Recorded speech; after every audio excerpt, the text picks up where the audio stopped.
A paz do Senhor, amados irmãos e irmãs, aqueles que vão estar assistindo essa live, né? Eu queria agradecer pela oportunidade que Deus nos dá, né? Mais uma sexta-feira, a gente estar junto diante dessa meditação da live, amém? Queridos irmãos, vamos orar para que Deus possa estar abençoando você que vai assistir a live futuramente, ok? Que Deus venha realmente fazer a diferença na sua vida diante do trabalho que nós temos hoje aqui, amém? Vamos orar? Bendito Deus, amado Pai, Senhor, mais uma vez nós nos encontramos na sua presença. Quero agradecer a oportunidade de estar fazendo essa live, Pai, para poder meditarmos na sua palavra como ensino, para que nós possamos estar aplicando em nossa vida. Senhor, venha abençoar a cada um que vai participar da live, aqueles que não podem também, Senhor, que o Senhor venha dar o conforto e, enfim, que eles possam estar assistindo futuramente, porque nós estaremos falando conforme a sua vontade, o seu desejo, e que as informações que forem passadas nesse culto de ensino sejam para honra e glória do teu nome, seja para edificação dos irmãos em Cristo Jesus. Obrigado, Pai, em nome de Jesus. Amém. Glória a Deus. Eu acredito que os irmãos, eu não sei se os irmãos já chegaram, que eu não estou tendo retorno aqui, mas de qualquer maneira, nós temos um trabalho a realizar. Então, vamos adiante e o que o Senhor venha tratar da nossa vida. Amém? Glória a Deus. Queridos irmãos, a live passada nós estávamos falando sobre a questão da parábola, né? Então vamos entender novamente sobre parábola, né? Aqui tem um demonstrativo de que a parábola as pessoas têm que meditar para entender, né? E aqui temos a definição mais uma vez, né? O que seria a parábola, né? A parábola é uma narrativa curta que, mediante o emprego de uma linguagem figurada, transmite um conteúdo moral, sendo por isso erroneamente confundida como fábula. Em outras palavras, é uma história real ou inventada, que traz uma mensagem que o ouvinte reflita para tirar esta mensagem. Amém? Então, irmãos, o que acontece é o seguinte: nós, na nossa pregações, evangelização, ensino, muitas vezes a gente usa aquelas histórias, né, que a gente tem aí como passando uma informação moral para que a pessoa possa entender. Nosso Senhor Jesus Cristo utilizou essas parábolas e no interior no conteúdo dessas parábolas, ele simplesmente utilizou da situação local, ok? Então vejam que ele, utilizando dessas condições locais, os usos e costumes, as informações como é feito, todos os valores, ele usou para poder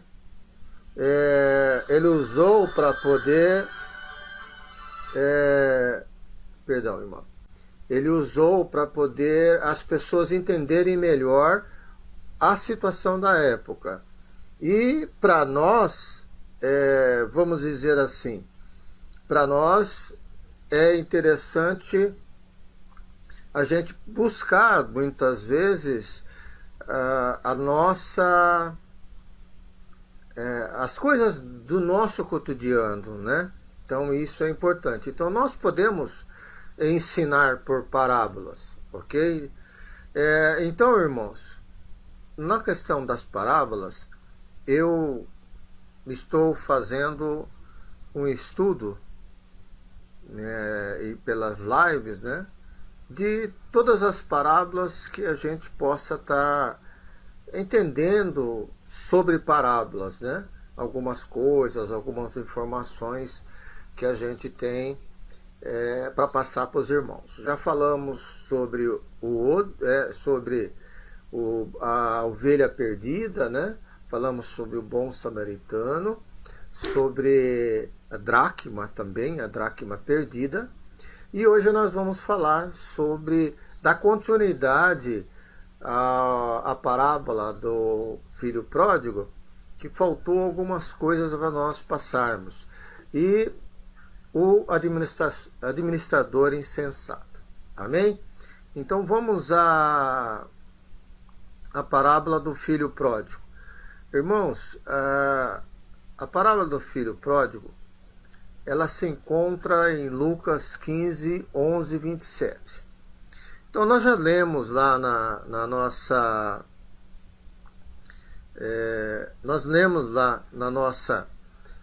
live passada sobre esta parábola, né?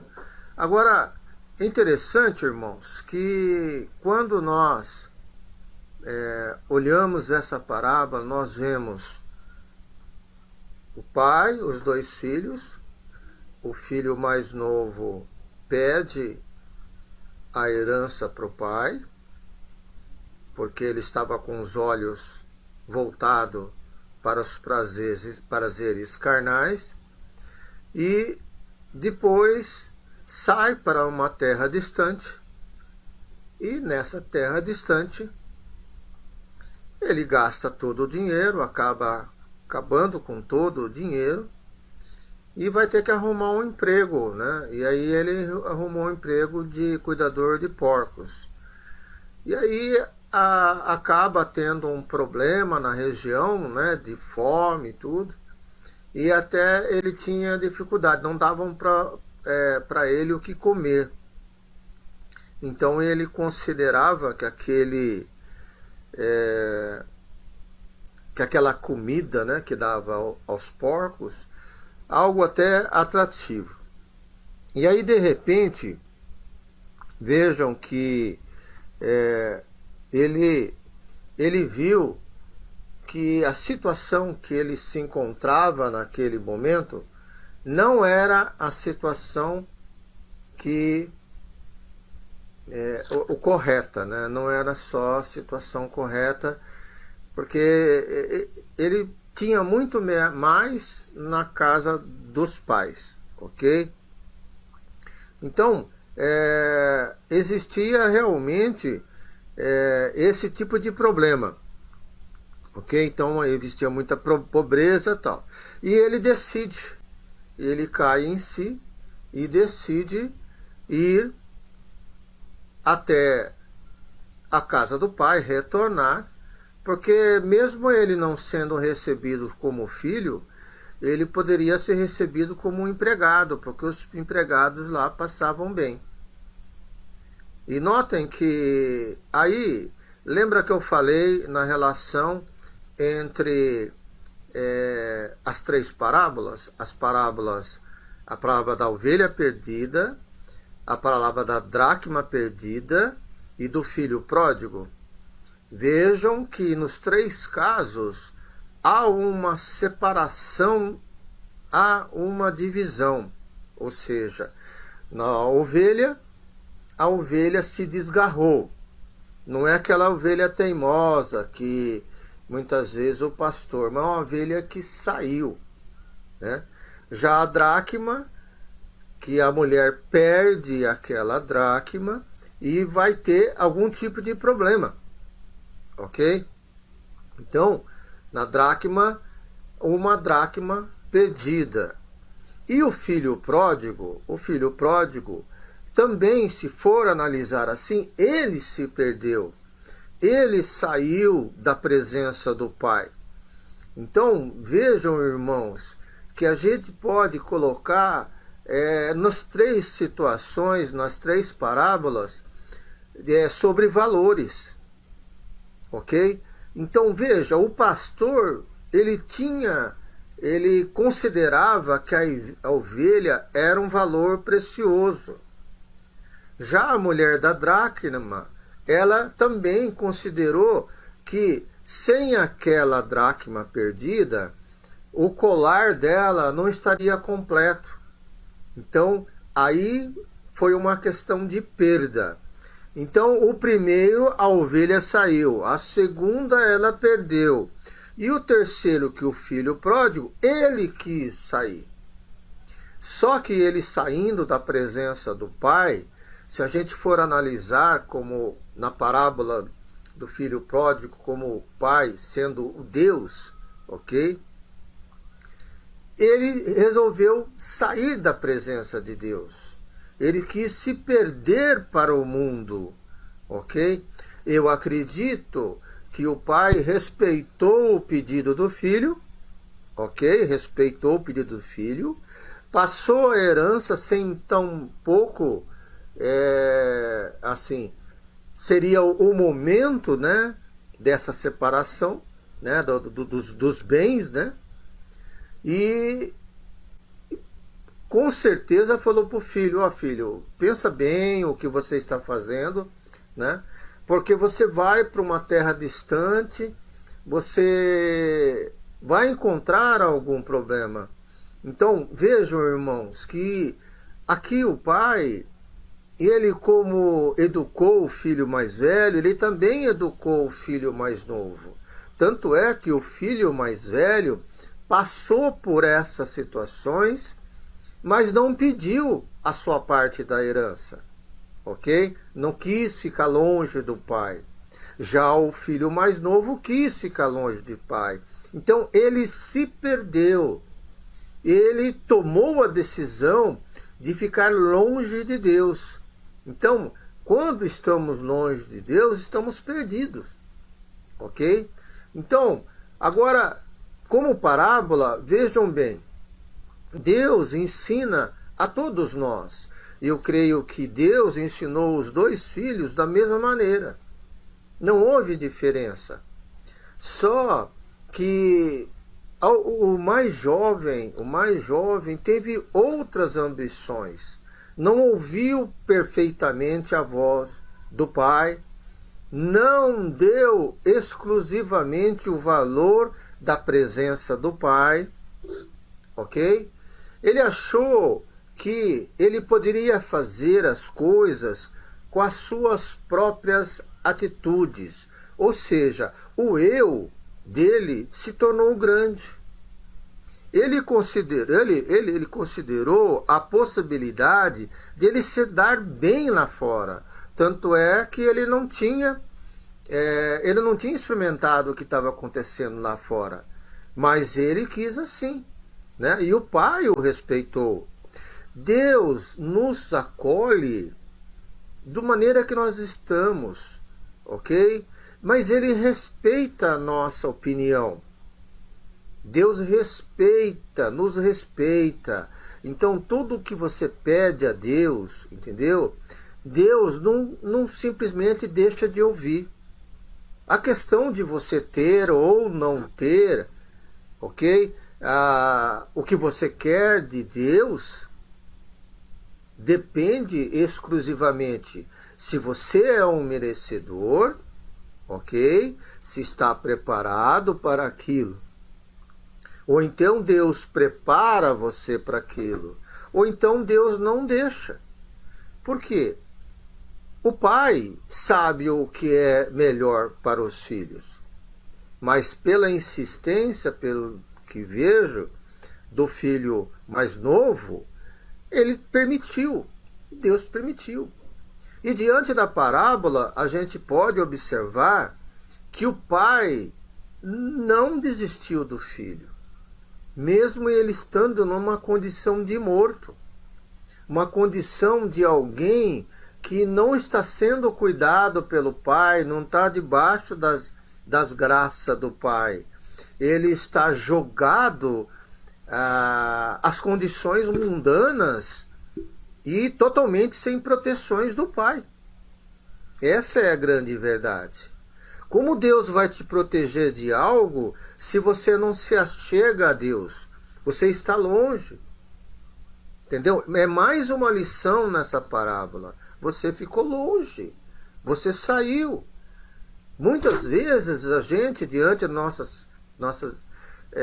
nossa vida, a gente se encaixa até como filho pródigo.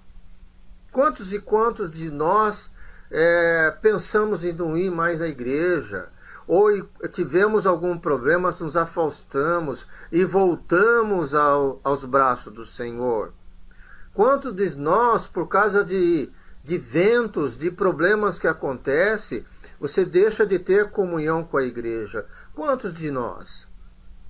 Quantos de nós se entristeceu porque Deus não deu uma vitória, deu algum problema? Então, o entristecimento, o esfriamento também é um pródigo. Você se afasta de Deus, você está decepcionado por Deus. E Deus só quer o melhor para nós. Então, às vezes, a gente não aceita. Com certeza, esse filho não aceitou as orientações do pai. Fala, filho, fica comigo, você está aqui comigo. Então, nós vemos esse tipo de problema. E vejam que quando o filho volta, o pai já estava o esperando. Ou seja, Deus coloca nessa parábola a questão do arrependimento, a questão do retorno à vida e da comunhão com Ele, ok? É isso que nós vemos no filho pródigo.